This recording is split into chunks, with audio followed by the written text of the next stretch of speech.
இந்தந்த பெல்ட்லலாம் நாங்கள் ரொம்ப ஸ்ட்ராங்காக இருக்கோம் அப்படின்னு நீங்கள் சொல்லும்போது, தொழிலாளர்கள் அதிகம் வசிக்கக்கூடிய பகுதியிலேயே நீங்கள் திருப்பூர் பெல்ட்டை தாண்டி கோயம்புத்தூர் பெல்ட்டு, ஒசூர் பெல்ட்டு, இதுக்கப்புறம் கும்மிடிப்பூண்டி பெல்ட், இந்த இடத்துலலாம் கூட கம்யூனிஸ்ட் வேட்பாளர் சில நிற்கலை, நின்றவர்கள் வந்து வெற்றி அடையலை. இந்த தொழிலாளர்கள் மத்தியில் கம்யூனிஸ்டோடைய அந்த ஈர்ப்பு குறைஞ்சிருக்குன்னு எடுத்துக்கலாமா? இல்லை நீங்கள் உலகம் முழுவதுமே இரண்டு போக்கு தான் இருக்குது.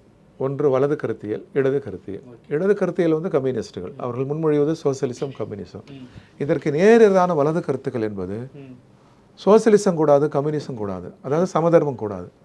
உலகத்தில் ஏகாதிபத்திய மேலாதிக்கம், முதலாளிகளின் மேலாதிக்கம், இந்த உலகம் இரண்டுக்குமே தான் போட்டி நடக்குது. இரண்டில் எது வெற்றி பெற வேண்டும் என்று நீங்கள் நினைப்பீர்கள்? அடுத்த தலைமுறை, அறிவில் சிறந்த தலைமுறை எது வெற்றி பெற வேண்டும் என்று நினைக்கும்? இயற்கை வளங்களெல்லாம் தனியார்கள் சூறையாடுவது அந்த கொள்கை வெற்றி பெறும் என்று நினைக்குமா?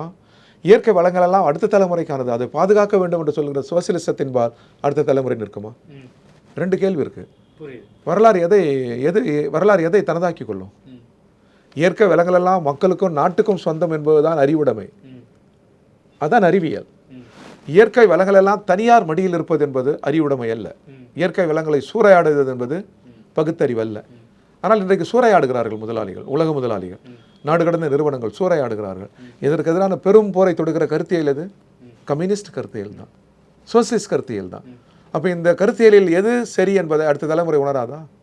உணர்கிற போது நாங்கள் தான் உணரும் பட்சத்தில் பல நாடுகளில் இந்தியா உட்பட வலதுசாரி சிந்தனை கொண்டு ஆட்சி அதிகாரத்தில் வந்துகிட்டே இருக்கிறாங்க.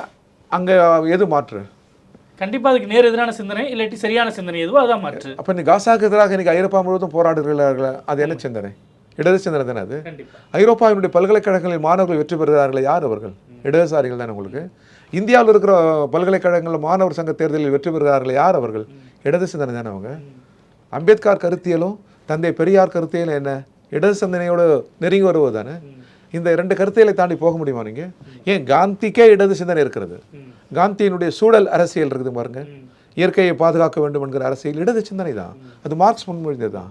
எனவே காந்திக்குள்ள ஒரு இடது சிந்தனை இருக்கிறது, அதை நாங்கள் தனதாக்கி தந்தை பெரியார் சொன்னது போல கருப்பு எடுத்துட்டு சிவப்பு தான் அவ்வளோதான் சொல்லிட்டு தான் இருக்காரு.